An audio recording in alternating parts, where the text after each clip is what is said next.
Hi, I am Abbas and you are watching skill uni. आज के इस लेक्चर के अंदर हम बात करने वाले हैं कंस्ट्रक्टर्स की डेफिनेशन के बारे में। प्रीवियस लेक्चर के अंदर हमने चैप्टर नंबर 4 कंस्ट्रक्टर्स स्टार्ट कर दिया था एंड प्रीवियस लेक्चर के अंदर हमने ये समझा था कि जावा के अंदर कंस्ट्रक्टर्स की जरूरत आखिरकार पड़ी क्यों। एंड प्रीवियस लेक्चर का कंक्लूजन जो हमने निकाला वो ये था कि ऑब्जेक्ट्स को इनिशियलाइज करने के लिए कंस्ट्रक्टर्स को जावा में लाया गया। ऐसा नहीं था कि बिना कंस्ट्रक्टर्स के ऑब्जेक्ट्स के एट्रीब्यूट्स को इनिशियलाइज नहीं किया जा सकता था, बल्कि वो चीज़ हो सकती थी, लेकिन वो ऑप्टिमाइज जो तरीका नहीं था। मेहनत पड़ती उस चीज़ों में, तो उस चीज़ को ऑप्टिमाइज करते करते करते करते फाइनली जावा डेवलपर्स ने बनाया कंस्ट्रक्टर्स कि जिसकी मदद से हम ऑब्जेक्ट क्रिएशन के टाइम पर ही अपने ऑब्जेक्ट के एट्रीब्यूट्स की वैल्यूज़ को सेट कर सकते हैं, असाइन कर सकते हैं, या फिर यूँ कहा जाए कि इनिशियलाइज कर सकते हैं। हमारे लास्ट लेक्चर का ये कंक्लूजन था। तो अगर वो लेक्चर नहीं देखा है, फर्स्ट ऑफ ऑल उस लेक्चर को देखिए, क्योंकि उस लेक्चर से आपके दिमाग में कंस्ट्रक्टर्स को लेकर के बहुत सारी चीज़ें क्लियर हो जाएंगी। और जब तक आपको ये नहीं समझ में आता वाई कंस्ट्रक्टर्स, तब तक व्हाट तक पहुंचने की कोई ज़रूरत नहीं है। एक बार आप ये समझ लो कि कंस्ट्रक्टर्स क्यों लाए गए जावा में, फिर समझ लेना कि क्या है कंस्ट्रक्टर्स, कैसे बनाते हैं एंड सो ऑन। सो आज के इस लेक्चर के अंदर हम पूरी तरीके से व्हाट के बारे में बात करने वाले हैं, यानी कंस्ट्रक्टर्स क्या हैं, कैसे काम करते हैं जावा में, कैसे बनाए जाते हैं एंड सो ऑन। बहुत सारी चीज़ें कंस्ट्रक्टर से रिलेटेड आज के इस लेक्चर में हम बात करेंगे। सो बिना किसी देरी के शुरू करते हैं आज का लेक्चर और समझने की कोशिश करते हैं कि कंस्ट्रक्टर्स क्या होते हैं। तो अब बात करते हैं कंस्ट्रक्टर्स की। मैंने कंस्ट्रक्टर्स के लिए एक टैगलाइन दी है, और अगर आप इस टैगलाइन को सिर्फ दिमाग में रख पाए तो शायद आप कंस्ट्रक्टर्स को बड़े ही आराम से दिमाग में रख पाओगे। देखो, कंस्ट्रक्टर्स को समझना बहुत आसान है। फालतू की कंफ्यूजन अपने दिमाग में अगर आप क्रिएट ना करें, सिंपल तरीके से समझे तो कंस्ट्रक्टर्स बहुत ही आसान है समझना। अब जिस तरीके से मैं समझा रहा हूं उस चीज को समझना, ठीक है। कंस्ट्रक्टर्स के लिए मैंने यहां पर एक छोटी सी टैगलाइन दी है, ठीक है। कह सकते हैं कंस्ट्रक्टर का एक डायलॉग है, एक टैगलाइन है, जिससे एक अलग पहचान कंस्ट्रक्टर को मिलती है। जो टैगलाइन मैंने यहां पर लिखी कंस्ट्रक्टर्स के बारे में वो क्या है? A special method with a special purpose. अब जिस तरह की टैगलाइन मैंने लिखी है उस तरह से तो लगता है कंस्ट्रक्टर्स कोई सुपर हीरो है ना? ऐसा लग रहा है कि a special method with a special purpose. थोड़ा सा बिल्डअप तो आ रहा है कंस्ट्रक्टर्स के बारे में कि भाई कोई अच्छी चीज़ है, सुपर हीरो टाइप सी चीज़ है जो जावा में काम कर रही है। कहीं ना कहीं ये हीरो का काम करता है। अब समझाता हूं क्या कहानी है। अ constructor is a member method. हकीकत में कंस्ट्रक्टर कंस्ट्रक्टर नहीं है, बल्कि मेंबर मेथड है। तो हम ये कह सकते हैं कि मेंबर मेथड में छुपा हुआ एक बहरूपिया है एक कंस्ट्रक्टर। बात समझ में आ रही है? नॉर्मली हमने क्या पढ़ा था, ध्यान से समझना। हमने chapter number 3 user defined functions या यूजर डिफाइंड मेथड्स के अंदर ये पढ़ा कि मेथड्स नाम की एक चिड़िया होती है जावा के अंदर। मेथड्स जो होते हैं वो कुछ ब्लॉक ऑफ कोड होते हैं जिनका अपना एक नाम होता है और उनका एक स्पेसिफिक टास्क, एक खास काम करने के लिए हम मेथड्स को बनाते हैं। ये बात हमने पढ़ रखी है। प्रीवियस लेक्चर के अंदर मैंने थोड़ा सा इस चीज की तरफ इशारा दिलाया था, यानी ध्यान दिलाया था आपको कि कंस्ट्रक्टर्स का भी एक स्पेशल पर्पस है and that is to initialize the objects. Object को इनिशियलाइज करने का काम किनका होता है? कंस्ट्रक्टर्स का होता है, राइट। ऑब्जेक्ट को इनिशियलाइज करने से मतलब ये है हमारा कि ऑब्जेक्ट के जो एट्रीब्यूट्स होते हैं यानी इंस्टेंस वेरिएबल्स, उनकी जो वैल्यूज असाइन हमें करनी होती हैं उनको इनिशियलाइज करना, that is to initialize the object. वही मतलब है ऑब्जेक्ट को इनिशियलाइज करना। सो अगर मैं कह रहा हूं कि मुझे ऑब्जेक्ट को इनिशियलाइज करना है तो एक्चुअल में मैं कहना चाह रहा हूं कि मुझे ऑब्जेक्ट के एट्रीब्यूट्स को इनिशियलाइज करना है। ये है मेरे कहने का मतलब। बात समझ में आती है? नॉर्मली क्या होता है कि एक जनरल मेथड आमतौर पे हम एक मेथड बनाते हैं। फॉर एग्जांपल सम नाम का हमने एक मेथड बनाया, तो सम नाम के उस मेथड का काम हमें समझ में आ रहा है कि वो नंबर्स का सम करेगा, नंबर्स को ऐड करेगा। हमने एक मेथड बनाया SQRT नाम का, उसके नाम से मुझे समझ में आता है कि ये मेथड एक स्पेसिफिक टास्क परफॉर्म करेगा, that is to find the square root of the number. समझ में आ रही है बात? हमने एक मेथड बनाया ग्रीट नाम का, उससे नाम से समझ में आता है कि ये मेथड एक खास काम परफॉर्म करेगा। वो खास काम क्या है कि ग्रीट करेगा, हाय हेलो करेगा। बात समझ में आ रही है? हमने एक खास मेथड बनाया इज प्राइम नाम का, तो इस नाम से समझ में आता है कि ये मेथड ये पता करेगा कि ये नंबर प्राइम है या फिर नहीं है। तो आमतौर पे अलग अलग मेथड्स जो हम बनाते हैं, जो कि यूजर डिफाइंड होते हैं, प्रोग्रामर डिफाइंड होते हैं, जिन्हें बैठ के प्रोग्रामर बनाता है, हम जैसे लोग बनाते हैं, तो हम अपनी जरूरत के हिसाब से मेथड्स को बनाते हैं और उनको नाम देते हैं।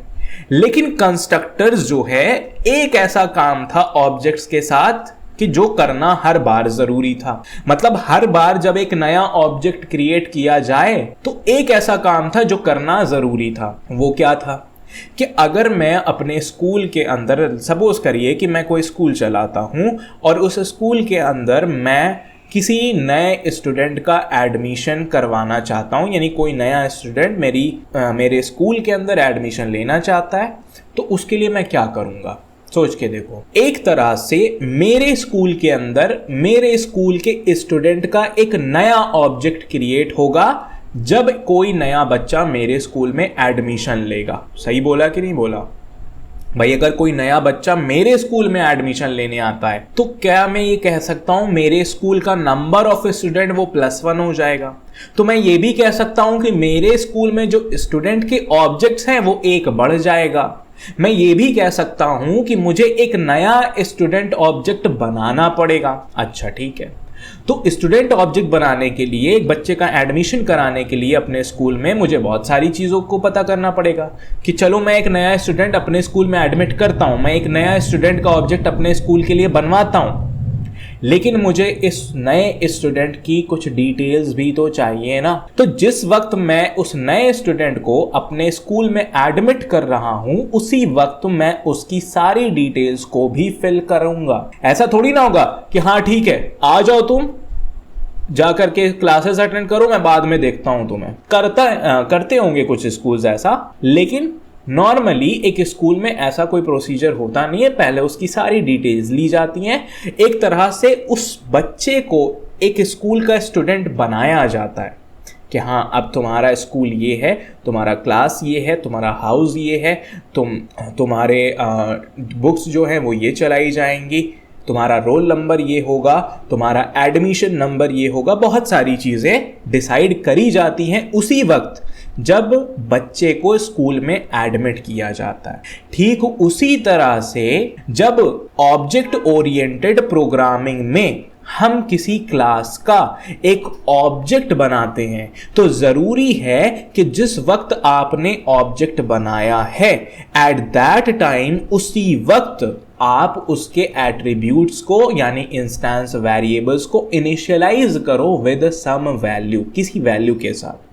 अब वो वैल्यू कोई रियल वर्ल्ड वैल्यू भी हो सकती है या फिर डिफॉल्ट वैल्यू 0, 0.0, नल, फॉल्स, ये सारी भी हो सकती हैं। बात समझ में आ रही है कि नहीं आ रही है? तो ऐसा करने के लिए हम बार बार एक मेथड का इस्तेमाल नहीं करते, बल्कि मेथड जैसा दिखने वाला एक बहरूपिया है हमारे पास जिसका नाम है कंस्ट्रक्टर्स।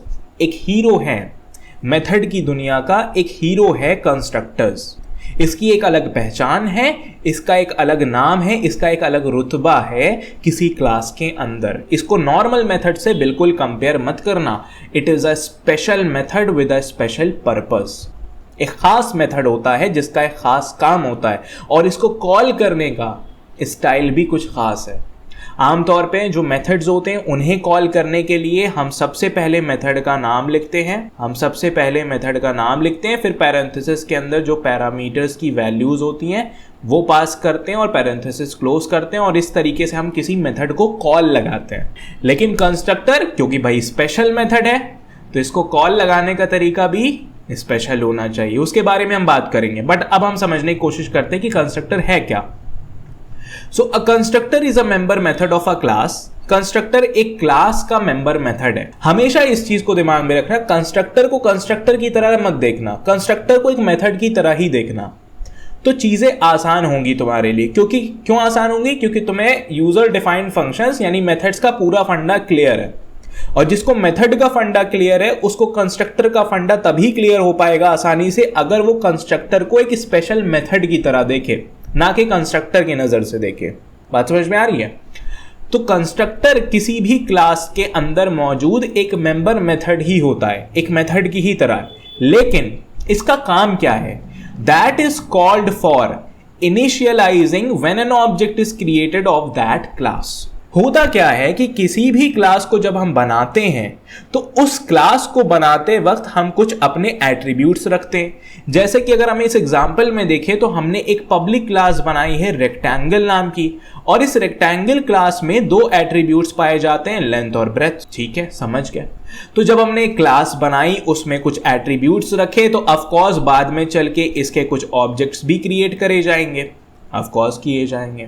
तो जब इस रेक्टेंगल क्लास के बहुत सारे ऑब्जेक्ट्स R1, R2 इस तरीके से क्रिएट किए जाएंगे, तो उन सारे ऑब्जेक्ट को इनिशियलाइज करने के लिए एक खास तरह का मेंबर मेथड हम अपने इस क्लास के अंदर लिखते हैं, जिसे हम बुलाते हैं कंस्ट्रक्टर। जिसे हम बुलाते हैं कंस्ट्रक्टर, एक खास तरह का मेंबर मेथड हम लिखते हैं। तो देखो हमने कैसे बनाया। हमने पब्लिक सबसे पहले एक्सेस मॉडिफायर को लिखा, फिर हमने वापस से क्लास का नाम रेक्टेंगल लिखा। ठीक है, अब देखो इसके बारे में हम बात करेंगे कि एक कंस्ट्रक्टर को बनाने का सिंटैक्स क्या होता है, लेकिन उससे पहले हमें कैरेक्टरिस्टिक ऑफ कंस्ट्रक्टर समझनी होगी, उसके बाद ही हम इसके ऊपर बात करेंगे।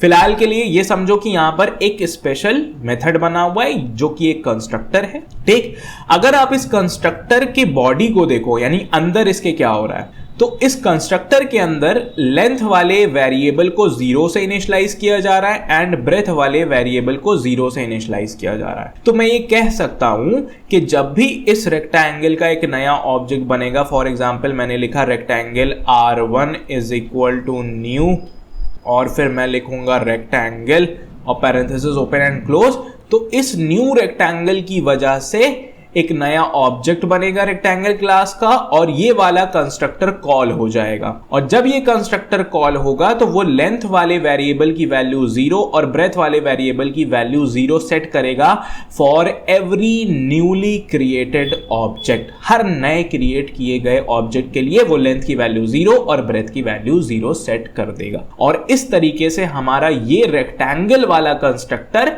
इस रेक्टेंगल क्लास के थ्रू बनाए गए हर ऑब्जेक्ट के लेंथ और ब्रेथ की वैल्यू 0 0 सेट कर देता है, और इसी को हम कहते हैं इनिशियलाइज करना। अब इनिशियलाइज करना था तो जरूरी नहीं कि आप 0 0 से करो, आप यूजर से वैल्यू लेकर के कर सकते हो। उसके लिए आप यहाँ पैरामीटर्स डाल सकते हो। आप चाहो तो किसी और कस्टम वैल्यू से हमेशा सेट कर सकते हो, जैसे 3 और 5, वो आपके ऊपर डिपेंड करता है। बट हमें जो चीज समझनी है वो क्या समझनी है कि what is a constructor. Constructor क्या होता है, तो हमेशा दिमाग में हम रखेंगे कि constructor is a special method with a special purpose. एक खास तरह का मेथड है जिसका एक खास तरह का काम है। अगर पूछा जाए कि क्या खास काम है, what is this special purpose, तो आपको पता है कि कंस्ट्रक्टर का जो खास काम है वो होता है ऑब्जेक्ट को इनिशियलाइज करना, टू इनिशियलाइज द ऑब्जेक्ट। इतनी बात समझ में आ जाती है? ठीक है, अब स्पेशल मेथड क्यों है उसके बारे में हम समझते हैं। अब हम पढ़ने वाले हैं कंस्ट्रक्टर्स की कैरेक्टरिस्टिक्स के बारे में, और जब हम कंस्ट्रक्टर की कैरेक्टरिस्टिक को पढ़ेंगे तो हमें खुद ब खुद पता चल जाएगा कि इसे स्पेशल मेथड क्यों कह रहे हैं। ठीक है, तो अब हम कैरेक्टरिस्टिक ऑफ कंस्ट्रक्टर की तरफ बढ़ते हैं। सो अब हम बात करने वाले हैं कैरेक्टरिस्टिक या फिर रूल्स ऑफ कंस्ट्रक्टर के बारे में। जावा के अंदर कंस्ट्रक्टर के साथ कुछ कैरेक्टरिस्टिक्स कह सकते हैं या फिर कुछ रूल्स लगाए गए। वो रूल्स क्या हैं, वो कैरेक्टरिस्टिक क्या है, जरा पढ़ते हैं। सबसे पहला रूल जो कंस्ट्रक्टर के बारे में कहा गया है, दैट मेक्स इट स्पेशल, वो क्या है कि a constructor has the same name as its class. एक कंस्ट्रक्टर जब आप बनाओगे तो उसका नाम जो आप दोगे, उसका नाम वही होगा जो क्लास का नाम है। एग्जाम्पल के तौर पे, अगर हमारे क्लास का नाम स्टूडेंट है तो हमारे कंस्ट्रक्टर का नाम भी स्टूडेंट होगा। आमतौर पे हम मेथड्स के साथ ऐसा नहीं करते। नॉर्मल मेथड्स का नाम जो है वो उनके काम के हिसाब से दिया जाता है। अब देखो डिफरेंस भी यहां से समझ में आएगी और कंस्ट्रक्टर की स्पेशलिटी भी यहां से समझ में आएगी कि आखिरकार इसको स्पेशल मेथड क्यों कह रहे हैं, है ना। समझना, आमतौर पे एक मेथड को जो नाम हम देते हैं वो उसके टास्क के बेसिस पे देते हैं। अगर मैं किसी दो नंबर्स के सम का मेथड बनाता हूं तो उसका नाम सम होगा। अगर मैं कोई आर्मस्ट्रॉन्ग नंबर ढूंढने का मेथड बनाता हूं तो वो आर्मस्ट्रॉन्ग होगा उस मेथड का नाम। लेकिन कंस्ट्रक्टर का नाम उसके टास्क के बेसिस पे नहीं बन रहा। आमतौर पे कंस्ट्रक्टर क्या करता है, ऑब्जेक्ट के एट्रीब्यूट्स को इनिशियलाइज करने का काम करता है। लेकिन इस चीज को वैसा नाम नहीं दिया गया कि इनिशियलाइज ऑब्जेक्ट या इनिशियलाइज स्टूडेंट, नहीं, इसको एक खास नाम दिया गया। ठीक है, क्या खास नाम दिया गया? वही नाम जो क्लास का है। और यही इसकी अलग पहचान है, जो इसे आम मेथड से, नॉर्मल मेथड से अलग बनाती है। और इसीलिए कंस्ट्रक्टर एक स्पेशल मेथड भी कहलाता है। पर्पस स्पेशल है वो आप जानते हो कि that is to create initialize the objects. लेकिन खुद ये मेथड स्पेशल कैसे है? पहली स्पेशलिटीज के अंदर ये है कि इसका नाम वही होता है जो क्लास का नाम होता है। अगर हमारी क्लास का नाम स्टूडेंट है तो उसके अंदर जो हम कंस्ट्रक्टर बनाएंगे उसका नाम भी स्टूडेंट होगा। अगर हमारी क्लास का नाम रेक्टेंगल है तो हमारे कंस्ट्रक्टर का नाम भी रेक्टेंगल होगा। अगर आर कैपिटल था तो आर कैपिटल रहेगा कंस्ट्रक्टर के नाम में भी। यानी केसिंग भी मैच होनी चाहिए, अपर केस लोअर केस सब कुछ मैच होना चाहिए, क्योंकि जावा केस सेंसिटिव लैंग्वेज है। ये कैपिटल स्टूडेंट को और स्मॉल स्टूडेंट को अलग अलग तरह ट्रीट करेगी। इतना तो आपने पढ़ ही रखा है। दूसरी property, a constructor has no return type. एक कंस्ट्रक्टर का कोई रिटर्न टाइप नहीं होता, नॉट इवन वॉइड, यहां तक कि वॉइड भी नहीं होता। अब आपने पढ़ रखा है कि एक मेथड जब बनाया जाता है, नॉर्मल मेथड, तो उस मेथड को बनाने का सिंटैक्स क्या है? हम सबसे पहले एक्सेस स्पेसिफायर लिखते हैं, यानी पब्लिक, प्राइवेट, प्रोटेक्टेड, या फिर छोड़ देते हैं जो कि डिफॉल्ट में जाता है।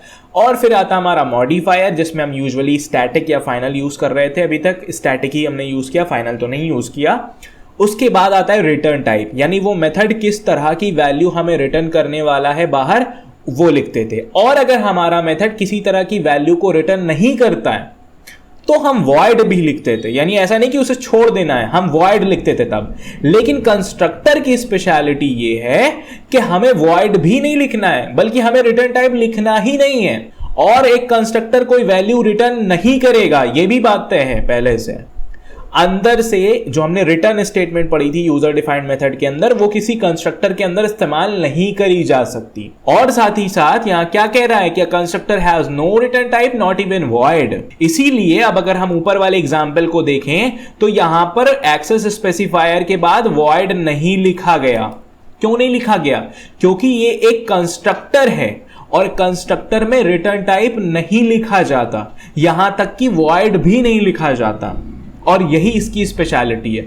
अगर आप यहां पे वॉइड लिख देते हो तो अब हमारा जावा का कंपाइलर इसे कंस्ट्रक्टर नहीं मानेगा, बल्कि एक नॉर्मल मेथड की तरह ट्रीट करेगा। ये चीजें मैं कोड में दिखाऊंगा आपको। बात समझ में आ रही है कि नहीं आ रही है? Third characteristic, a constructor is called और invoked at the time of object creation. ध्यान से समझना, आमतौर पे जो जनरल मेथड्स हम बनाते हैं, उन मेथड्स को कॉल लगाने के लिए हमें मेथड कॉलिंग स्टेटमेंट लिखनी होती है कि अगर मुझे जब भी मेथड की जरूरत पड़ेगी, मुझे मेथड का नाम लिखना है, देन पैरेंथेसिस के अंदर उसके पैरामीटर्स की वैल्यूज को पास करना है।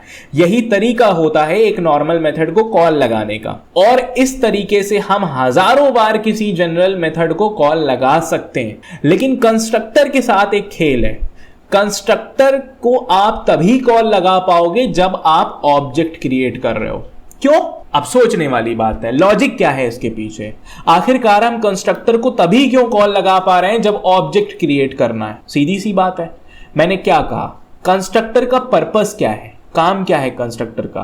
तो अब आप फौरन बोलोगे कंस्ट्रक्टर का पर्पस होता है to initialize the attributes of the object. नए क्रिएट किए गए ऑब्जेक्ट के एट्रीब्यूट्स की वैल्यूज को इनिशियलाइज करो। तो अब आप खुद सोचो, जब ऑब्जेक्ट बन ही नहीं रहा तो कंस्ट्रक्टर को खामखा परेशान करने की क्या जरूरत है? सोच के देखो, ऑब्जेक्ट ही नहीं बना, ऑब्जेक्ट बन ही नहीं रहा है, तो मतलब हमें एट्रीब्यूट्स को इनिशियलाइज ही नहीं करना है। तो ऐसे में क्यों बेवजह हम कंस्ट्रक्टर को परेशान करें, क्यों बेवजह हम कंस्ट्रक्टर को कॉल करें? तो कंस्ट्रक्टर को तभी कॉल लगाई जाती है जब ऑब्जेक्ट क्रिएट करी जाती है, ठीक है। और आमतौर पे हमें करना भी नहीं होता है, हम जो ऑब्जेक्ट क्रिएशन की स्टेटमेंट लिखते हैं वहीं पर कंस्ट्रक्टर कॉल हो जाती है। वो मैं दिखाऊंगा अभी कोड के अंदर। इतनी बात समझ में आ गई। सो ये 3 कैरेक्टरिस्टिक है हमारे कंस्ट्रक्टर की, जो कंस्ट्रक्टर को एक स्पेशल मेथड बनाती है बाकी मेथड से अलग, और इसीलिए जावा के अंदर कुछ अलग क्या कहेंगे फैसिलिटीज प्रोवाइड करी गई हैं कंस्ट्रक्टर को। इसकी एक अलग पहचान है, एक अलग काम है, एक अलग फंक्शनैलिटी या तरीका है इनके साथ काम करने का। होते ये मेथड ही हैं, लेकिन स्पेशल तरह के मेथड होते हैं और कुछ रूल्स एंड रेगुलेशंस हैं इनके साथ जिन्हें हमें फॉलो करना है। ठीक है, तो कंस्ट्रक्टर की क्या कैरेक्टरिस्टिक्स हैं एक बार फटाफट से फिर से रिवाइज कर लेते हैं। कंस्ट्रक्टर का नाम वही होगा जो क्लास का नाम होगा। अगर क्लास का नाम स्टूडेंट है तो कंस्ट्रक्टर का नाम भी स्टूडेंट होगा। कंस्ट्रक्टर का कोई रिटर्न टाइप नहीं होता, यहां तक कि हम उसमें वॉइड भी नहीं लिखते।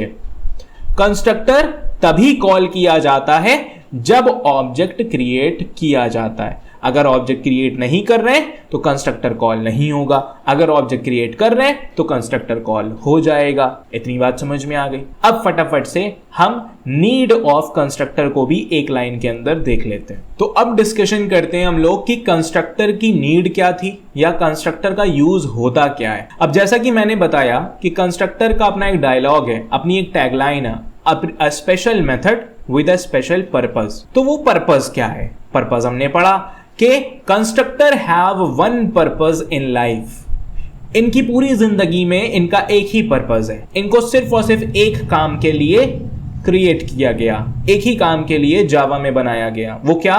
To initialize the member variables of the newly created object. जो नया ऑब्जेक्ट क्रिएट किया जाएगा उस नए क्रिएट किए गए ऑब्जेक्ट के मेंबर वेरिएबल्स यानी इंस्टेंस वेरिएबल को इनिशियलाइज करने का काम है कंस्ट्रक्टर्स का, और इसके अलावा इनका कोई और दूसरा काम नहीं होता। इनकी पूरी जिंदगी का एक ही मकसद है, एक ही पर्पस है, and that is to initialize the member variables of the newly created object. तो हर बार जब एक नया ऑब्जेक्ट क्रिएट किया जाएगा, एक कंस्ट्रक्टर अपने कर्तव्य को यानी अपने काम को पूरा करेगा और उस ऑब्जेक्ट के मेंबर वेरिएबल्स, इंस्टेंस वेरिएबल्स को इनिशियलाइज कर देगा। बात समझ में आ गई?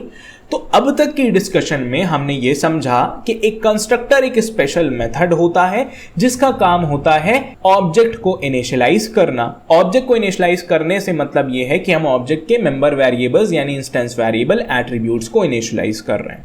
हमने ये समझा कि एक कंस्ट्रक्टर की कैरेक्टरिस्टिक में ये आता है कि कंस्ट्रक्टर होता तो मेथड की तरह है, लेकिन उसका नाम फिक्स है। नाम कैसे फिक्स है? कि जो क्लास का नाम होगा वही कंस्ट्रक्टर का नाम होगा। हमने ये समझा कि एक कंस्ट्रक्टर होता तो मेथड की तरह है, लेकिन इसमें रिटर्न टाइप नहीं दिया जाता, यहां तक कि वॉइड भी नहीं लिखते हम। एक कंस्ट्रक्टर होता तो मेथड की तरह है, लेकिन ये तभी कॉल लगाई जाती है कंस्ट्रक्टर को जब हम एक ऑब्जेक्ट को क्रिएट कर रहे होते हैं। उसकी वजह है, उसका लॉजिक है।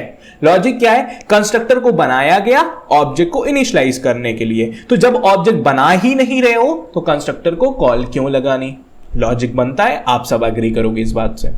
इतनी बात समझ में आ गई कि नहीं आ गई? तो ये पूरी कहानी थी कि भाई constructors is a special method with a special purpose. आज के इस लेक्चर में हमने ये चीजें समझ ली। अब कहानी को थोड़ा सा आगे बढ़ाते हैं और हम समझते हैं कि कंस्ट्रक्टर्स को, जिस तरह से हमने ये समझा था कि मेथड्स को डिफाइन करने का जो सिंटैक्स होता है यानी मेथड डेफिनेशन वो कैसे लिखी जाती है, उसी तरीके से हम कंस्ट्रक्टर डेफिनेशन की बात करते हैं। यानी जावा के अंदर कोड में किस तरीके से कंस्ट्रक्टर्स बनाए जाएंगे, हम उस सिंटैक्स के बारे में बात करते हैं। तो अब हम बात करते हैं कंस्ट्रक्टर डेफिनेशन के बारे में।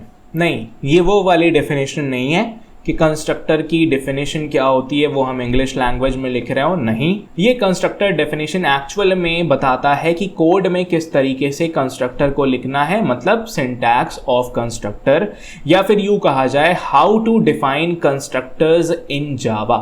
जावा के अंदर कंस्ट्रक्टर्स को हम किस तरीके से डिफाइन करते हैं, आज अब हम ये सीखने वाले हैं। सो कंस्ट्रक्टर डेफिनेशन की बात करते हैं। आमतौर पे मेथड्स को क्रिएट करने के लिए हम क्या करते थे? सबसे पहले एक्सेस स्पेसिफायर, फिर हमारा मॉडिफायर लिखते थे जो कि ऑप्शनल होता था। एक्सेस स्पेसिफायर भी ऑप्शनल था। सो एक्सेस स्पेसिफायर, मॉडिफायर, फिर हमारा रिटर्न टाइप, फिर हमारे मेथड का नाम, और फिर पैरेंथेसिस के अंदर हमारे पैरामीटर्स, और फिर ब्रेसेस ओपन एंड क्लोज, और अंदर हमारा मेथड का कोड होता था। ये थी मेथड डेफिनेशन। अब अभी तक की डिस्कशन में मैंने मेथड और कंस्ट्रक्टर के बीच में दो मेन डिफरेंसेस बताए कि आमतौर पे एक मेथड का नाम उसके काम के हिसाब से दिया जाता है, क्योंकि एक मेथड का कुछ भी काम हो सकता है, लेकिन कंस्ट्रक्टर का काम फिक्स है, उसे ऑब्जेक्ट को इनिशियलाइज ही करना है, तो उसका नाम भी फिक्स कर दिया गया। क्या फिक्स किया गया कि कंस्ट्रक्टर का नाम वही होगा जो क्लास का नाम है। सो अब जो नाम दिया जाना है कंस्ट्रक्टर का वो पहले से तय है, पहले से फिक्स कर दिया गया। दूसरी चीज, कंस्ट्रक्टर में रिटर्न टाइप को नहीं लिखा जाता, यहां तक कि वॉइड भी नहीं लिखा जाता, तो वो गायब हो जाएगा। तीसरी चीज, कंस्ट्रक्टर्स में मॉडिफायर्स अलाउड तो हैं, लेकिन हमारे सिलेबस के स्कोप के हिसाब से हमने पढ़ रखा है स्टैटिक और फाइनल, दो ही मॉडिफायर के बारे में पढ़ रखा है। तो फिलहाल कोई भी कंस्ट्रक्टर ना ही स्टैटिक बनाया जा सकता है और ना ही फाइनल बनाया जा सकता है जावा के अंदर। तो मॉडिफायर वाली कहानी भी यहां से गायब हो गई। तो अब फाइनली जो कंस्ट्रक्टर डेफिनेशन में आपको ध्यान रखना है, पहली चीज एक्सेस स्पेसिफायर। यहां पर एक्सेस स्पेसिफायर वही है, आपका पब्लिक हो सकता है, प्रोटेक्टेड हो सकता है या प्राइवेट हो सकता है, और इन द फोर्थ केस आप लिखोगे ही नहीं क्योंकि ये ऑप्शनल है। ठीक है, तो नहीं लिखते हो तो वो डिफॉल्ट में चला जाएगा। उसके बाद आपको फॉरेन क्लास का नाम लिखना है। तो एक्चुअल में कंस्ट्रक्टर का जो नाम होता है वो क्लास का ही नाम होता है, तो मैंने यहां क्लास का नाम लिखा। तो आप एक्सेस स्पेसिफायर लिखते हो, उसके बाद लिखते हो क्लास का नाम। ठीक, फिर जिस तरीके से मेथड्स में पैरामीटर्स होते थे उसी तरीके से कंस्ट्रक्टर में भी पैरामीटर्स हो सकते हैं। जैसे मेथड्स में पैरामीटर होते भी थे, नहीं भी होते थे, वैसे यहां पे भी है। सो मैंने इसे स्क्वायर ब्रैकेट्स में रखा है, विच मींस कि ये ऑप्शनल है, जरूरी नहीं कि आप पैरामीटर लिस्ट दो। आप बिना पैरामीटर का भी एक कंस्ट्रक्टर बना सकते हो, जिसे हम नॉन पैरामीटराइज कंस्ट्रक्टर कहते हैं, बाद में हम पढ़ने वाले हैं इसके बारे में। आप पैरामीटर के साथ वाला भी कंस्ट्रक्टर बना सकते हो, जिसे हम पैरामीटराइज्ड कंस्ट्रक्टर कहते हैं, वो भी हम पढ़ने वाले हैं बाद में। ठीक है, तो पैरेंथेसिस के अंदर आप पैरामीटर्स की लिस्ट अगर चाहो तो पास कर सकते हो, अगर चाहो तो पास नहीं कर सकते हो, मर्जी है आपकी। एंड देन अंदर आपकी बॉडी ऑफ कंस्ट्रक्टर होगी ब्रेसेस के अंदर, ताकि ये ब्लॉक ऑफ कोड बन जाए। और इस तरीके से हम अपने कंस्ट्रक्टर को डिफाइन करते हैं। अब यहां पर access specifier public, protected, private हो सकता है। क्लास नेम वही रखना है, क्योंकि हम जानते हैं the name of class inside which the constructor is to be defined. जिस क्लास के अंदर आपका कंस्ट्रक्टर बनाया जाएगा वही नाम दिया जाएगा कंस्ट्रक्टर को। यानी रेक्टेंगल क्लास के अंदर अगर कंस्ट्रक्टर बना रहे हो तो उस कंस्ट्रक्टर का नाम रेक्टेंगल ही होगा। स्क्वायर क्लास के अंदर अगर कंस्ट्रक्टर बना रहे हो तो उस कंस्ट्रक्टर का नाम स्क्वायर होगा। ऐसा नहीं हो सकता कि रेक्टेंगल क्लास के अंदर आप स्क्वायर नाम का कंस्ट्रक्टर बनाओ, ऐसा पॉसिबल नहीं है। थर्ड, पैरामीटर लिस्ट, वो आप जानते हो ये comma separated list of variables होती है जो किसी मेथड को नॉर्मली दी जाती है और यहां पर कंस्ट्रक्टर को दिया जाएगा, जिसे हम आर्ग्यूमेंट्स और पैरामीटर्स के नाम से जानते हैं। तो आमतौर पे कैसे लिखते हैं हम पैरामीटर लिस्ट को? सबसे पहले वेरिएबल का डेटा टाइप और वेरिएबल का नाम, कॉमा, दूसरे वेरिएबल का डेटा टाइप, वेरिएबल का नाम, कॉमा। ऐसे ही करते करते हम जितने वेरिएबल्स, जितने पैरामीटर्स और आर्ग्यूमेंट्स अपने कंस्ट्रक्टर के लिए देना चाहते हैं हम दे सकते हैं। और अगर हम नहीं चाहते कि ये एक भी पैरामीटर ले तो वो भी यहां पर पॉसिबल है। इतनी बात समझ में आ गई। तो इसके साथ हमने समझ लिया कि कंस्ट्रक्टर को कैसे डिफाइन करना है। First of all access specifier लिखोगे, फिर क्लास का नाम लिखोगे, क्योंकि वही नाम देना है जो क्लास का नाम हो कंस्ट्रक्टर का, तो सेम होना चाहिए। और पैरामीटर की लिस्ट अंदर हम दे देंगे अगर हमारी मर्जी है तो, और नहीं है तो हम नहीं भी देंगे। ठीक है, फिर अंदर बॉडी ऑफ कंस्ट्रक्टर है। तो कंस्ट्रक्टर के अंदर जो बॉडी है, आमतौर पे हम उसमें जो काम करते हैं, कंस्ट्रक्टर का जो काम होता है, यानी एट्रीब्यूट्स, ऑब्जेक्ट एट्रीब्यूट्स को इनिशियलाइज करने का काम, तो वही काम हम यहां पर करेंगे और कोई भी फालतू काम नहीं करने वाले। इतनी बात समझ में आ गई। तो यहां तक की कहानी थी कंस्ट्रक्टर डेफिनेशन की। अब जब हमने कंस्ट्रक्टर डेफिनेशन सीख ली है कि किस तरीके से जावा में हम कंस्ट्रक्टर बनाते हैं, तो चलिए फिर चलते हैं ब्लूजे विंडो के ऊपर और आज के इस पूरे थियोरेटिकल डिस्कशन का हम एक प्रैक्टिकल इंप्लीमेंटेशन देखते हैं, ताकि ये चीज आपके दिमाग में हमेशा के लिए छप जाए। तो फटाफट से चलते हैं ब्लूजे विंडो के ऊपर। तो अब हम आ चुके हैं अपनी ब्लूजे विंडो के ऊपर। और हम यहाँ पर आज के इस कंस्ट्रक्टर्स के लेक्चर के लिए हमने ये सीख लिया कि कंस्ट्रक्टर को किस तरीके से डिफाइन किया जाता है। हमने कंस्ट्रक्टर के काम को भी समझ लिया कि वो काम क्या करता है, उसकी स्पेशलिटी, कैरेक्टरिस्टिक या रूल्स के बारे में भी जान लिया। तो अब हम पूरे के पूरे अपने इस थियोरेटिकल डिस्कशन को प्रैक्टिकल इम्प्लीमेंटेशन की तरफ लाते हैं और सीखते हैं कि कोड में चीज़ें कैसे काम करती हैं। तो मैं फ़िलहाल आज के लिए यहाँ पर एक नई क्लास बनाता हूँ और इस नई क्लास का नाम हम रख देते हैं रेक्टेंगल। ठीक है, मैंने एक क्लास बनाई जिसका नाम है रेक्टेंगल। अब इस रेक्टेंगल क्लास को मैं ओपन करता हूँ, पुराना सारा कोड यहाँ से रिमूव करता हूँ और अब हम क्लास डेफिनेशन लिखते हैं। तो मैंने लिखा पब्लिक क्लास रेक्टेंगल, परफेक्ट है भाई। उसके बाद ब्रेसेस ओपन एंड क्लोज। इतना लिखते ही मैंने एक क्लास बनाई जिसका नाम है रेक्टेंगल। समझ में आ गई बात? परफेक्ट। अब इसके बाद मैं आगे बढ़ता हूं और आगे बढ़ने के बाद मैं यहां पर लिखता हूं क्या, रेक्टेंगल के दो एट्रीब्यूट्स बनाते हैं हम लोग। सो पहला एट्रीब्यूट जो है वो क्या होता है, इंटीजर लेंथ, हमारे रेक्टेंगल की लेंथ। एंड जो दूसरा एट्रीब्यूट होता है वो होता है ब्रेथ या फिर विड्थ, आप रख सकते हो, जो नाम आपको समझ में आए। इस तरीके से हमने अपने रेक्टेंगल क्लास की डेफिनेशन को लिख लिया कि जहां पर क्लास का नाम है रेक्टेंगल और ऑब्जेक्ट इंस्टेंस वेरिएबल यानी एट्रीब्यूट्स का नाम है लेंथ और ब्रेथ और दोनों का डेटा टाइप है इंटीजर। समझ गए? अब मुद्दा ये है कि ये हमने क्लास बनाया, इसी क्लास के ऑब्जेक्ट्स बनाए जाएंगे। ऑब्जेक्ट्स बनाए जाएंगे तो उन ऑब्जेक्ट के पास भी अपने लेंथ और ब्रेथ होंगे, तो हमें उन्हें इनिशियलाइज भी करना है ना।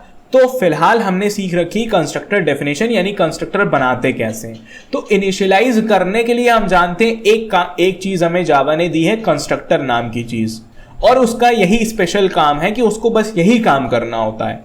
तो हम उसको बनाना शुरू करते हैं। तो इस रेक्टेंगल क्लास के अंदर हम एक कंस्ट्रक्टर बनाने जा रहे हैं। कंस्ट्रक्टर बनाने के लिए सबसे पहले आपको एक्सेस स्पेसिफायर के बारे में सोचना होगा। आप जितने भी एक्सेस स्पेसिफायर कंस्ट्रक्टर के आगे लिखोगे, फिलहाल के लिए हमेशा और हमेशा पब्लिक ही लिखना। ठीक है, क्या लिखोगे? पब्लिक। कभी भी कंस्ट्रक्टर को प्राइवेट मत कर देना। कर सकते हो, ऐसा नहीं है कि नहीं कर सकते हो, लेकिन कंस्ट्रक्टर को अगर आपने प्राइवेट किया तो उसका लिमिटेशन ये है कि इस क्लास का फिर आप ऑब्जेक्ट ही नहीं बना पाओगे कहीं और। इस क्लास के अंदर के अलावा आप किसी दूसरे क्लास में इसका कभी ऑब्जेक्ट नहीं बना सकते। इस बात का ध्यान रखना। अगर आपने गलती से भी कंस्ट्रक्टर को प्राइवेट कर दिया तो कंस्ट्रक्टर को हमेशा कोशिश करना पब्लिक रखना। फिर आता है कंस्ट्रक्टर का नाम, और कंस्ट्रक्टर का नाम वही होता है जो क्लास का नाम होता है। तो मैंने लिख दिया रेक्टेंगल। बात समझ में आ गई? उसके बाद हमारी पैरेंथेसिस ओपन एंड क्लोज होती है और ब्रेसेस ओपन एंड क्लोज होते हैं। अब पैरेंथेसिस के अंदर अगर मैं चाहूं तो कुछ पैरामीटर्स ले सकता हूं और अगर मैं चाहूं तो कुछ पैरामीटर्स नहीं ले सकता हूं। फिलहाल के लिए मैं पैरामीटर्स को यहां पर नहीं रख रहा हूं क्योंकि वो पैरामीटराइज कंस्ट्रक्टर का पार्ट है, वो हम उस लेक्चर में बात करेंगे। फिलहाल मैं सिर्फ और सिर्फ सिंपल सा नॉन पैरामीटराइज कंस्ट्रक्टर बना रहा हूं जो हमारे रेक्टेंगल ऑब्जेक्ट को इनिशियलाइज करेगा डिफॉल्ट वैल्यूज के साथ। तो अंदर आने के बाद मैंने किया length is equal to 0 and breadth is equal to 0। And ICSC के अंदर नॉर्मली इसी तरह के क्वेश्चंस हमें देखने को मिलते हैं कि जहां पर आपको हर क्लास के अंदर एक कंस्ट्रक्टर बनाने को दे दिया जाएगा और उस कंस्ट्रक्टर में साफ साफ लिखा होगा कि सारे मेंबर वेरिएबल्स को उनकी डिफॉल्ट वैल्यूज के साथ इनिशियलाइज कर दो। यही करवाते हैं वो, इससे ज्यादा कुछ नहीं करवाते हैं। बात समझ में आ रही है? सो ये हमारा काम हो गया। इसी के साथ हमने अपना एक नॉन पैरामीटराइज्ड या जिसे हम नो आर्ग्यूमेंट कंस्ट्रक्टर भी कहते हैं, नो आर्ग्यूमेंट कंस्ट्रक्टर, जो कि यूजर डिफाइंड है, हमारे थ्रू बनाया गया है। तो ये हमने अपना नो आर्ग्यूमेंट कंस्ट्रक्टर या नॉन पैरामीटराइज्ड कंस्ट्रक्टर या user defined no argument constructor हमने बना लिया। अब कंस्ट्रक्टर बनाया है तो हमें ये भरोसा है, क्या भरोसा है, कि जब भी इस रेक्टेंगल क्लास का ऑब्जेक्ट बनाया जाएगा, जब भी इस रेक्टेंगल क्लास का ऑब्जेक्ट बनाया जाएगा तो ये कंस्ट्रक्टर अपने आप कॉल होगा और कॉल होते ही हमारे हमारे नए क्रिएट किए गए ऑब्जेक्ट के लेंथ को 0 सेट कर देगा और ब्रेथ को 0 सेट कर देगा। तो फिलहाल हमारे इस कंस्ट्रक्टर का डिजाइन कुछ ऐसा है कि इस रेक्टेंगल क्लास के जितने भी ऑब्जेक्ट्स बनाए जाएंगे हर ऑब्जेक्ट की लेंथ और ब्रेथ को ये 0 0 सेट करेगा। तो अब हम इसके कुछ ऑब्जेक्ट्स बनाते हैं अपने मेन मेथड के अंदर। सो मैं लिखता हूं पब्लिक स्टैटिक वॉइड मेन, और मैं यहां पर लिखता हूं स्ट्रिंग ब्रैकेट्स एंड आर्क्स। समझ में आ गई बात? हमने मेन मेथड बना लिया। अब इस मेन मेथड के अंदर हम इस रेक्टेंगल क्लास का एक ऑब्जेक्ट बना लेते हैं बेहतरीन सा। सो हम क्या करेंगे, हम ऑब्जेक्ट बनाने के लिए सबसे पहले लिखते हैं क्लास का नाम यानी रेक्टेंगल।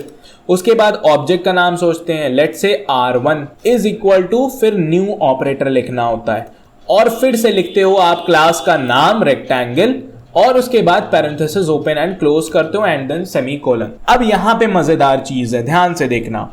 अभी तक ऑब्जेक्ट क्रिएशन में हम ये मानते थे कि ये एक्चुअल में हम लिख रहे हैं क्लास का नाम, और हम ये मानते थे कि बस ये पैरेंथेसिस ओपन एंड क्लोज करना होता है। लेकिन नहीं, ध्यान से देखो, ध्यान से देखो। अगर तुम इस चीज को ध्यान से ऑब्जर्व करोगे तो ये कह रहा है कि मैं रेक्टेंगल कंस्ट्रक्टर को कॉल लगा रहा हूं। कॉल कैसे लगाई जाती है? नॉर्मली एक मेथड को कॉल लगाने का तरीका क्या होता है? एक मेथड को कॉल लगाने के लिए आपको लिखना होता है मेथड का नाम, और फिर पैरेंथेसिस ओपन एंड क्लोज करके उसके अंदर पैरामीटर्स की वैल्यूज पास करनी होती है, अगर उसके कोई पैरामीटर्स हैं तो, वरना वैसे खाली छोड़ दो। तो यहां पर हमारे इस कंस्ट्रक्टर वाले के पास कोई पैरामीटर्स नहीं है, तो हमने पैरेंथेसिस ओपन एंड क्लोज करके एम्प्टी पैरामीटर लिस्ट छोड़ दी। अब देखो, क्या मैं ये कह सकता हूं कि ये rectangle parenthesis open and close ये एक क्लास का नाम और पैरेंथेसिस ओपन एंड क्लोज नहीं है, बल्कि एक कंस्ट्रक्टर को कॉल लगाई जा रही है। अब अगर आप में से किसी ने भी मेरा ऑब्जेक्ट क्रिएशन का लेक्चर देखा है तो उसे ये बात पता है, क्योंकि मैंने वहां पे क्लास का नाम नहीं बोला। मैंने हमेशा वहां पे कहा कि क्लास का नाम, ऑब्जेक्ट का नाम इज इक्वल टू न्यू, और उसके बाद a call to constructor. Constructor को एक कॉल लगाई जाती है, क्योंकि तब आप कंस्ट्रक्टर के बारे में जानते नहीं थे, तो मैंने उस हिसाब से चीजें बताई थी। लेकिन अब आप समझ रहे हो कि ये रेक्टेंगल और ये ब्रैकेट ये एक्चुअल में क्लास का नाम नहीं है, बल्कि ये इस पर्टिकुलर कंस्ट्रक्टर को कॉल लगाई जा रही है। बात समझ में आ रही है कि नहीं आ रही है? क्लियर हो गया? तो अब अगर मैं कंपाइल करता हूं, ठीक है, और साथ में अब मैं R1 की वैल्यूज को बाहर प्रिंट करता हूं, system.out.println, मैं कहता हूं प्रिंट करो जरा लेंथ को इज इक्वल टू और प्लस R1 डॉट लेंथ। सो अगर मुझे R1 की लेंथ पता करनी है तो मुझे R1 डॉट लेंथ लिखना होगा, क्योंकि लेंथ इंस्टेंस वेरिएबल होता है और इंस्टेंस वेरिएबल को एक्सेस करने के लिए हमें ऑब्जेक्ट की जरूरत पड़ती है। ठीक है, पढ़ चुके हैं आप लोग। फिर से मैं लिखता हूं system.out.println, और इस बार मैं लिखता हूं breadth is equal two plus R1 dot breadth। इस बार मैं उसके breadth वेरिएबल को एक्सेस करके प्रिंट करा रहा हूं। बात समझ में आ गई? That is it. कंपाइल किया, क्लोज किया, राइट क्लिक किया। अब यहां से मैं मेन मेथड को कॉल लगाता हूं। मेन मेथड को कॉल लगा करके मैंने जैसे ही ओके दबाया, एक नया रेक्टेंगल ऑब्जेक्ट बनता है R1, और उस R1 की लेंथ आप देखते हो 0 प्रिंट होती है और ब्रेथ भी ही 0 प्रिंट होती है। क्यों? क्योंकि हमने अपने कंस्ट्रक्टर के अंदर कोड ही कुछ ऐसा लिखा था कि जितने भी नए रेक्टेंगल क्लास के ऑब्जेक्ट क्रिएट किए जाएंगे उस वक्त ये रेक्टेंगल कंस्ट्रक्टर उस ऑब्जेक्ट की लेंथ और ब्रेथ को 0 0 सेट करेगा। अब अगर मैं अभी कह दूं कि जरा रेक्टेंगल हर नए क्रिएट किए गए ऑब्जेक्ट की लेंथ को तुम 3 और ब्रेथ को तुम 5 सेट करोगे, तो अब अगर मैं दोबारा से इस कोड को रन करता हूं, मेन मेथड को कॉल लगा के ओके दबाता हूं, तो इस बार आप देखते हो कि लेंथ ऑफ रेक्टेंगल 3 है और ब्रेथ ऑफ रेक्टेंगल 5 है। इस बात से हमें यह प्रूफ भी मिल जाता है कि हमने देखो अलग से इस रेक्टेंगल को कॉल नहीं लगाई, बल्कि ऑब्जेक्ट क्रिएशन वाले लाइन में ही इस रेक्टेंगल को कॉल लग गई थी, और तभी उसने हमारे ऑब्जेक्ट की लेंथ और ब्रेथ को चेंज करके 3 और 5 कर दिया। और हमें यह भरोसा कैसे है कि हमें R1 की ही लेंथ और ब्रेथ मिल रही? क्योंकि हमने यहां पर लिखा है R1 dot length and R1 dot breadth. तो ये सारी चीजें जो हमने अभी देखी कोड में, इस चीज से हमारी पूरी थियोरेटिकल डिस्कशन का प्रूफ मिलता है कि कंस्ट्रक्टर नए क्रिएट किए गए ऑब्जेक्ट के इंस्टेंस वेरिएबल या एट्रीब्यूट्स को इनिशियलाइज करने का काम करता है, और जिस वैल्यूज से हमने इसे इनिशियलाइज किया था उसी वैल्यू से इसने उन एट्रीब्यूट्स को इनिशियलाइज किया। दूसरी चीज जो मुझे यहां पे दिखानी थी, मैंने क्या कहा था भाई, नॉर्मल मेथड और कंस्ट्रक्टर डिफरेंस है दोनों में। नॉर्मल मेथड नॉर्मल है लेकिन कंस्ट्रक्टर स्पेशल मेथड है। अब अगर कंस्ट्रक्टर स्पेशल मेथड है तो हम तो पहले बहुत सारी चीजें देख चुके हैं कि कंस्ट्रक्टर स्पेशल इसलिए है क्योंकि उसका नाम क्लास के नाम जैसा होता है। कंस्ट्रक्टर स्पेशल इसलिए है क्योंकि उसका कोई रिटर्न टाइप नहीं होता, यहां तक कि वॉइड भी नहीं लिखते हम। कंस्ट्रक्टर स्पेशल इसलिए होता है क्योंकि उसको ऑटोमेटिकली कॉल लग जाती है जब हम ऑब्जेक्ट क्रिएट कर रहे होते हैं, हमें उसे अलग से कॉल नहीं लगानी होती। अब इसी मेथड कॉलिंग पे हम समझते हैं कंस्ट्रक्टर स्पेशल कैसे है। आमतौर पे अगर मैं यहां पर एक छोटा सा मजेदार सा मेथड बना दूं, public void let's say, public void greet करके मैंने एक मेथड बना दिया, ठीक है, और इसके अंदर मैंने सिंपल सा एक छोटी सी चीज प्रिंट करा दी, system.out.println।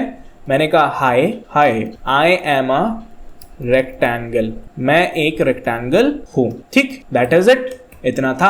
अब नॉर्मली क्या है, ऊपर वाला ये पब्लिक रेक्टेंगल है एक कंस्ट्रक्टर, एक स्पेशल मेथड, लेकिन नीचे वाला ये ग्रीट एक नॉर्मल सा मेथड है, बिल्कुल नॉर्मल सा। समझ में आई बात? तो इस नॉर्मल से मेथड को कॉल लगाने के लिए नॉर्मली मुझे क्या करना होगा, मुझे इस मेथड का नाम लिखना होगा और पैरेंथेसिस ओपन एंड क्लोज करके सेमीकोलन लिखना होगा। और अब जब मैं इसे कंपाइल करके क्लोज करता हूं, ओके, यहां पे कोई एरर आ गई, ओके, वो नॉन स्टैटिक मेथड था तो मुझे ऑब्जेक्ट के थ्रू करना होगा, तो ऐसा करते हैं, इसे स्टैटिक बना लेते हैं। सो स्टैटिक बना लिया, अब आराम से कॉल लग जाएगी। अब अगर मैं इसे कंपाइल करके क्लोज करता हूं और राइट क्लिक करके मैं मेन मेथड को कॉल लगाता हूं और यहां पर ओके दबाता हूं, तो अब आप देखते हो ग्रीट मेथड कॉल होता है और हाय आई एम अ रेक्टेंगल वहां पे प्रिंट हो जाता है। समझाना मैं ये चाह रहा हूं कि ये था एक नॉर्मल मेथड, और एक नॉर्मल मेथड को कॉल लगाने के लिए हम मेथड का नाम लिखते हैं और पैरेंथेसिस ओपन एंड क्लोज करके छोड़ देते हैं, और इस तरीके से कॉल लगाई जाती है एक नॉर्मल मेथड को। लेकिन एक कंस्ट्रक्टर को कॉल लगाने के लिए हमें जरूरत पड़ती है इस न्यू ऑपरेटर की। अगर मैं इस ऑब्जेक्ट क्रिएशन की लाइन से इस न्यू ऑपरेटर को हटा दूं तो अब नॉर्मली कंपाइल करने पे ये मुझे एरर देगा। एरर क्या है, जरा ध्यान से पढ़ना। क्या लिख के आ रहा है, अनडिक्लेयर्ड मेथड रेक्टेंगल। ऐसा कोई मेथड आपने अपने इस क्लास के अंदर बनाया ही नहीं जिसका नाम रेक्टेंगल हो।